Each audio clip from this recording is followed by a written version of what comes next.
अस्सलाम वालेकुम व्यूअर्स, कैसे हैं आप सब। उम्मीद करती हूँ कि आप सब बिल्कुल ठीक ठाक होंगे और खैरियत से होंगे। Welcome back to my channel. आज मैं आपके साथ रेसिपी शेयर करूँगी चिकन करेला की। सब्ज़ियों का मौसम है। सब्ज़ियाँ सब कुछ लोगों को बहुत ज़्यादा पसंद होती हैं, सबको तो नहीं पसंद होती, कुछ लोगों को बहुत ज़्यादा पसंद होती हैं। रेसिपी स्टार्ट करने से पहले एक प्री लुक ले लेते हैं रेसिपी का। आप चेक कर लें कि चिकन करेले आज की जो डिश है हमारी, उसका फ़ाइनल प्रेजेंटेशन कैसा होगा, उसकी लुक कैसी होगी। रेसिपी स्टार्ट करने से पहले आप एक दफ़ा इसका प्री लुक ले लें। ये हैं हमारे पास करेले और ये हैं हमारे पास चिकन करेले जो कि हमने तैयार कर लिए हैं। आपको एक दफ़ा प्री लुक दिखा रही हूँ ताकि आपको आज की रेसिपी का आइडिया हो जाए हमने इसको गार्निश कैसे किया है। अब हम अपने इंग्रेडिएंट्स का ओवरव्यू ले लेते हैं कि हमें इस रेसिपी के लिए, चिकन करेला बनाने के लिए क्या क्या इंग्रेडिएंट्स चाहिए होंगे। ठीक है, एक दफ़ा मैं आपको ओवरव्यू दिखाती हूँ, फिर स्टेप बाय स्टेप मैं आपको वन बाय वन हर एक चीज़ के बारे में डिटेल में बताती हूँ कि हमें क्या चीज़ कितनी क्वांटिटी में चाहिए होगी। ठीक है, ये मैंने मिक्स वेजिटेबल्स रख ली हैं अपने पास। सबसे पहले लिए हैं मैंने करेले। करेले की क्वांटिटी है 1 kg। इसको मैंने पील ऑफ करके शेप में कट करके अपने पास रख लिया, अच्छे तरीके से धो के इसको अपने पास रख लिया है शेप में कट करके। इसके बाद मैंने लिए हैं प्याज। ये हैं जी मेरे पास प्याज मैंने अपने पास चॉप करके रख ली हैं। 3 बड़े साइज़ के प्याज लिए थे मैंने। अगर आपके पास छोटे साइज़ के या दरमियाने साइज़ के प्याज हैं तो आप क्वांटिटी ज़्यादा कर सकते हैं, 4 प्याज ले सकते हैं या 5 प्याज भी ले सकते हैं। मेरी डिश से आपको अंदाज़ा हो जाएगा कि मैंने कितने प्याज लिए थे। मेरे पास साइज़ बड़ा था इसलिए मैंने 3 अदद प्याज काट लिए थे। ठीक है, 2 अदद टमाटर मैंने अपने पास चॉप करके रख लिए हैं, ये आप देख सकते हैं। इसके अलावा दही है 4 टेबलस्पून, ये मैंने अपने पास एक बोल में रख लिया है। इसके बाद चिकन है मेरे पास हाफ़ kg। ठीक है, जो करेले थे उनकी क्वांटिटी 1 kg थी और जो चिकन है मेरे पास वो है हाफ़ kg।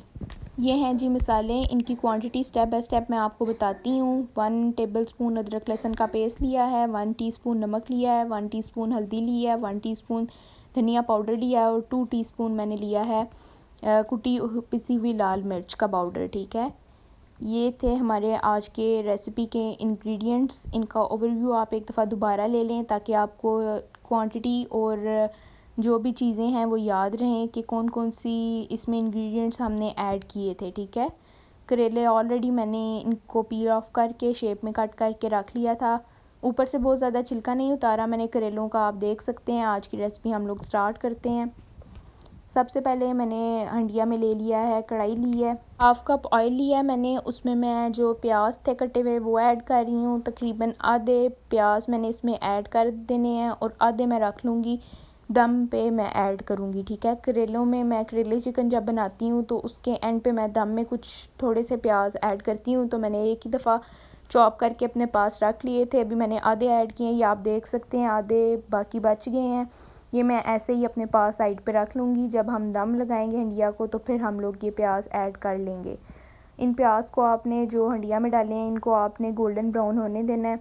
लो फ्लेम रखना है, बहुत ज़्यादा हाई फ्लेम नहीं रखना। हाई फ्लेम से एकदम से प्याज ब्राउन हो जाते हैं तो हंडिया का टेस्ट बिल्कुल चेंज हो जाता है, इसलिए लो फ्लेम प्रेफरेबल है। उसमें हंडिया का टेस्ट भी अच्छा रहता है और हमें अंदाज़ा होता जाता है, साथ साथ हम हिलाते जाते हैं और चेक करते जाते हैं कि अब कितना कलर चेंज हो चुका है। ठीक है, अब मैंने 5 मिनट के लिए छोड़ दिया। अब मैंने चेक किया दोबारा तो प्याज ने अपना कलर चेंज कर दिया है। मैंने इसको बिल्कुल चॉकलेट नहीं किया, चॉकलेट ब्राउन नहीं किया, लाइट ब्राउन प्याज थे, बस कलर चेंज किया। तो मैंने इसमें अदरक लहसुन का पेस्ट ऐड कर दिया। ठीक है, पेस्ट ऐड करने के बाद इसको अच्छे तरीके से मैंने हिलाना है और 2 से 3 मिनट के लिए मैं इसको मज़ीद पकाऊंगी ताकि जो अदरक लहसुन का पेस्ट मैंने ऐड किया है वो भी गोल्डन ब्राउन हो जाए, वो भी अपना कलर चेंज कर ले। फ़ौरन से मसाले ऐड नहीं करती, फिर उससे ये होता है कि अदरक लहसुन का पेस्ट जो होता है ना वो पकता नहीं है तो टेस्ट चेंज हो जाता है उससे हंडिया का। ठीक है, अब इसमें मैं 1 बाय 1 ऐड करूँगी चिकन के पीसेस। क्वांटिटी मैं आपको ऑलरेडी बता चुकी हूँ, हाफ़ kg चिकन है मेरे पास और 1 kg करेले हैं। ठीक है, चिकन ऐड करने के बाद आप इसको अच्छे तरीके से हिलाएं और पकने के लिए रख दें तकरीबन 2 से 3 मिनट, लेकिन हंडिया के पास ही रहना है।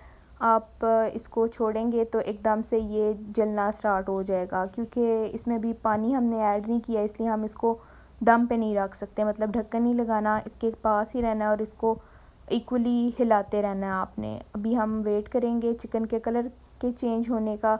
अभी चिकन के ऊपर ये जो प्याज हैं इनका कलर पेस्ट हो जाएगा। आप देख सकते हैं चिकन ने अपना कलर चेंज कर लिया है, चिकन थोड़ा सा पक गया है। अब हम इसमें ऐड करेंगे टमाटर जो हमने चॉप करके रखे हुए थे, और जो हमने रखी हुई थी अपने पास नमक मिर्च सारे मसाले रखे हुए थे, हम इसमें वो ऐड करेंगे। लेकिन इससे पहले 2 से 3 मिनट के लिए चिकन को पकने देंगे कि ये मज़ीद अपना कलर चेंज कर ले। ठीक है, आप इसको इक्वली आप इसको हिलाते रहें ताकि ये हंडिया नीचे ना लगे। उससे बिल्कुल हंडिया का टेस्ट चेंज हो जाता है, क्योंकि इसमें भी हम लोगों ने पानी ऐड नहीं किया। ठीक है, मैं इसमें टमाटर ऐड कर रही हूँ जो मैंने अपने पास चॉप करके रखे हुए थे। क्वांटिटी मैंने आपको ऑलरेडी बता दी थी, और जो भी मसाले मैंने अपने पास रखे हुए थे अब वो मैं इकट्ठे इसमें ऐड कर दूँगी। मसाले मैं इसमें ऐड करने लगी हूँ, जो नमक मिर्च पिसी हुई, इसके अलावा हल्दी मैंने आपको बताई थी, और धनिया पाउडर मैंने आपको बताया था। सबसे पहले धनिया पाउडर मैंने ऐड किया है, फिर हल्दी ऐड किया है, नमक ऐड कर रही हूँ, और पिसी हुई लाल मिर्च। ठीक है, क्वांटिटी मैं आपको ऑलरेडी बता चुकी हूँ। ये सब मसाले ऐड करके आप इसको अच्छे तरीके से मिक्स कर लें ताकि चिकन में मसाले लग जाएँ अच्छे तरीके से। मसाले ऐड करने के बाद जब आप इसको मिक्स कर लें, आप इसको चेक कर सकते हैं। अगर आपको इसमें पानी कम लग रहा है, ऐसा लग रहा है कि हंडिया नीचे लग सकती है, तो आप इसमें हाफ़ कप पानी का ऐड कर सकते हैं और फिर इसको पकने के लिए रख सकते हैं। ठीक है, आप अभी देख सकते हैं मैं अपने मसाले अच्छे तरीके से इसमें मिक्स कर रही हूँ। फिर इसके बाद मैं देखूँगी अगर मुझे ज़रूरत महसूस हुई तो मैं थोड़ा सा इसमें पानी भी ऐड कर दूँगी मज़ीद, कि हंडिया नीचे ना लगे। ठीक है, मुझे पानी बहुत कम लग रहा था, इसमें बिल्कुल भी पानी नहीं है, मसाले बिल्कुल खुश्क हो गए हैं। अब मैं इसमें एक्स्ट्रा थोड़ा सा पानी ऐड करके तो अब इसको मज़ीद पकने के लिए 5 से 7 मिनट के लिए रख दूँगी ताकि जो मसाले हैं वो अच्छे तरीके से रच जाएँ इसमें। फिर इसके बाद हम लोग जो दही हमने 4 टेबलस्पून दही की अपने पास रखी हुई थी, मैंने वो ऐड किया है।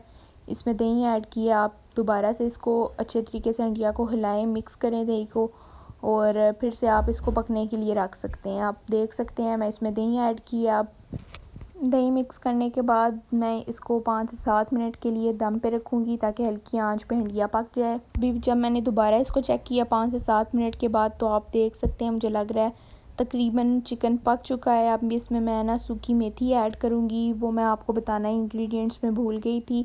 अभी आप नोट डाउन कर लें कि सूखी मेथी मैंने ऐड की है, ये है 1 टेबलस्पून सूखी मेथी की, वो मैंने ऐड किया। अब दूसरी साइड पे मैंने एक कढ़ाई में ऑयल ले लिया, और जो करेले थे मैंने अपने पास कट करके रखे हुए, अब मैं इन करेलों को पकाऊंगी। ठीक है, करेलों को तकरीबन 15 से 20 मिनट के लिए पकाते हैं अच्छे तरीके से ताकि इनकी कड़वाहट भी ख़त्म हो जाए और ये पक भी जाएं।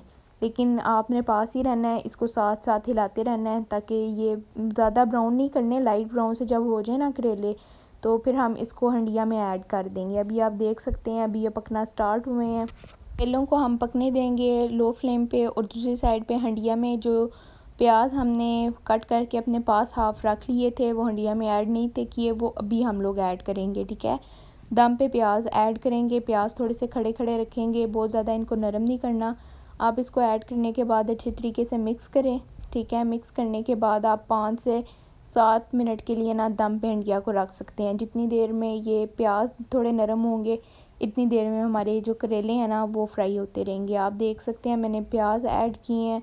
अब मैं इसको अच्छे तरीके से मिक्स करूँगी, और मिक्स करने के बाद मज़ीद 5 से 7 मिनट के लिए मैं इसको दम पे रख दूँगी ताकि जो प्याज मैंने ऐड किए हैं ये नरम हो जाएं। बहुत ज़्यादा भी नरम नहीं करने, खड़े खड़े रखने हैं, लेकिन इतने भी नहीं कि क्रंची हों, ये गल जाने चाहिए। ठीक है, प्याज अभी मैं इसको अच्छे तरीके से मिक्स कर रही हूँ। दूसरी साइड पे आपने साथ साथ चेक करते रहना है, जो करेले हैं उनको हिलाते रहना है, उनको पलटते रहना है ताकि करेले ब्राउन हो जाएं। ज़्यादा डार्क ब्राउन नहीं होने चाहिए, लाइट सा जो ब्राउन कलर होता है ना, ठीक है, जब वो आ जाएगा करेलों पे तो फिर हम उसको निकाल के तो हंडिया में डाल के तो मिक्स कर लेंगे। ठीक है, अब हम देखते हैं कि करेले हमारे कहाँ तक पहुँचे हैं।